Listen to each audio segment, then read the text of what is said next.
इन पंक्तियों का अब जो है हम भावार्थ देख लेंगे कि कवि द्वारा इन पंक्तियों में क्या कहा गया है।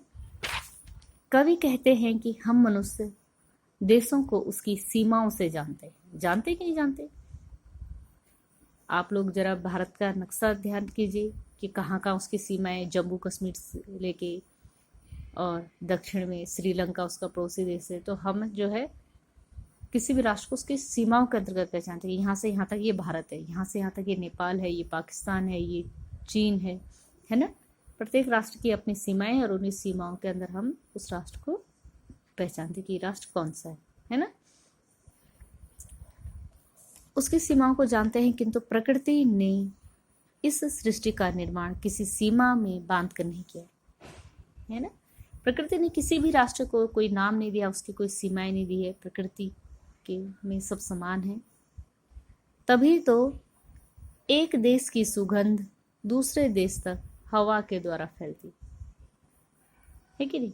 एक देश के पुष्पों से उड़ने वाली हवा दूसरे देश पहुंच जाती है। एक देश के जो है मिट्टी की सुगंध दूसरे देश हवा के साथ उड़ती चली जाती है। ठीक है, प्रकृति उनको प्रकृति ने ये नहीं कहा है कि आप इधर की सुगंध है तो आप यहीं रहेंगे, आप दूसरे जो है देश में नहीं जाएंगे।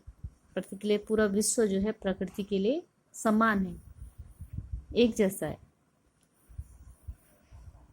वह किसी सीमा को नहीं मानती है ना। प्रकृति किसी सीमा को नहीं मानते, सब उसके लिए समान है। फूलों की महक पक्षियों के पंखों पर बैठकर इधर से उधर उड़ती है। पक्षी भी किसी सीमा में नहीं बंधे, वो जब चाहे एक रास्ते से दूसरे रास्ते उड़ सकते हैं। ऐसी हवा है, हवा के साथ उड़ने वाली सुगंध है, वो एक रास्ते से दूसरे रास्ते आराम से उड़ सकती है। उसके लिए जो है कोई सीमा किसके लिए? मनुष्यों के लिए, जो मनुष्य ने स्वयं बनाई है ना। और एक देश से उठी भाप दूसरे देश में वर्षा बनकर बरसती है ना। एक देश की नदियों से उड़ने वाला जलवाष्प, जिसको हम भाप बोलते हैं, जरूरी नहीं कि उसी राष्ट्र में बरसे, वो दूसरे राष्ट्र में भी बरस सकता है, वो दूसरे देश में भी जाके वर्षा कर सकता है ना। और दूसरे देश से उड़ने वाला वो इस देश में भी कर सकता है। तथा प्रकृति तथा प्राणियों में एक सुखद अनुभव देते हैं। और प्रकृति और प्राणियों में ये जो वर्षा है क्या करती है? एक सुखद अनुभव देती है ना। मानो भगवान ने अपना आशीर्वाद इनके माध्यम से हम तक पहुंचाया।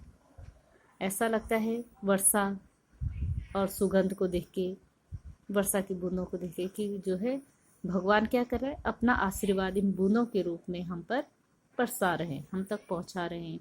इस सुगंध के रूप में, इन पक्षियों की चहचहाहट के रूप में वो अपना संदेश हम लोगों तक पहुंचाने की कोशिश कर रहे हैं, हम लोगों तक पहुंचा रहे हैं। ठीक है, अब जो है इसके शब्द अर्थ हम देख लेंगे। आकत यानी अनुमान लगाना, सुगंध यानी खुशबू, सौरभ इसका भी मतलब खुशबू होता है, पांखों का मतलब पंख, तीरता यानी तैरता। इसका प्रसंग जो है, जो पहले मैंने आपको प्रसंग बताया था उसके समान ही प्रसंग इसका भी वैसे ही लिखा जाएगा। ठीक है, और भावार्थ इसका अलग है, तो इसके भावार्थ को आप लोग अपनी कॉपी में लिख लेंगे, ये शब्दार्थ भी लिख लेंगे। लेकिन असल में इसके आगे आपको कुछ प्रश्न दिए जाएंगे, वो प्रश्न भी आप लोगों को अपने पास रखने, अपनी कॉपी में लिखेंगे, असल पे आपको अपलोड नहीं करने है ना। भावार्थ, इसका भावार्थ और प्रसंग तो आप लोग लिखेंगे, साथ में आगे आपको जो प्रश्न दिए जाएंगे वो भी आप लोग अपनी कॉपी में लिखेंगे, असल में अपलोड नहीं करेंगे। ठीक, ये प्रश्न हम देख लेते हैं कौन कौन से हैं। कवि ने भगवान के डाकिए किसे कहा है? किसे कहा है कवि ने भगवान के डाकिए? पक्षी और बादलों को कहा है ना भगवान के डाकिए। ठीक है, पक्षी और बादलों द्वारा लाई गई चिट्ठियों को कौन कौन बाँचता है? कविता की लाइन में है कि पक्षी और बादलों द्वारा लाई गई चिट्ठियों को पेड़ पौधे नदी और पर्वत बाँचते हैं, है ना। एक देश का भाव दूसरे देश में क्या बनकर गिरता है। एक देश का भाव दूसरे देश में क्या बनकर गिरता है, क्या बनकर बरसता है। तो एक देश का भाव दूसरे देश में क्या वर्षा के रूप में गिरता है या वर्षा के रूप में बरसता है। ठीक है। इस कविता के माध्यम से कवि क्या कहना चाहते हैं। ये जो कविता है इसके माध्यम से कवि क्या संदेश हम लोगों को देना चाहते हैं। तो इस कविता के माध्यम से कवि वसुधैव कुटुंबकम यानी कि संपूर्ण विश्व जो है एक परिवार है, सभी जो है ईश्वर की संरचनाएं हैं, सभी मनुष्य एक समान हैं, एकता का संदेश जो है कवि इस कविता के माध्यम से देना चाहते हैं। कवि कहते हैं कि जब सृष्टि के निर्माता ने पूरे विश्व को, पूरी सृष्टि को एक माना है, उसने कोई भेदभाव नहीं किया है, तो मनुष्यों को उसमें भेदभाव नहीं करना चाहिए।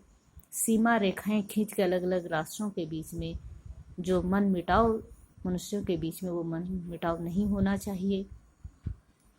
जाति को लेके, धर्म को लेके, रंग को लेके जो भेदभाव की भावना मनुष्यों के भीतर है, कवि उस भावना को दूर करने का प्रयास इस कविता के माध्यम से कर रहे हैं। ठीक है। और संदेश दे रहे हैं किसका? एकता का संदेश दे रहे हैं, वसुधैव कुटुंबकम का संदेश दे रहे हैं, विश्व शांति का संदेश कवि इस कविता के माध्यम से हमें दे रहे हैं। ठीक है। प्रश्न नंबर 5, निम्नलिखित शब्दों के अर्थ लिखें। आपको इन शब्दों के अर्थ लिखने हैं। ये शब्द अर्थ मैंने आपको पहले भी लिखवा रखे हैं वीडियो में, उसमें से देखिए आप लोग लिखेंगे। आकर, सौरभ, तिरता, बाँचते और पाख। बच्चों, ये सारे प्रश्न जो हैं ये आप लोगों को अपनी कॉपी में करने हैं, आपको अरसल पे अपलोड नहीं करने हैं। अपनी कॉपी में लिख के रखिएगा।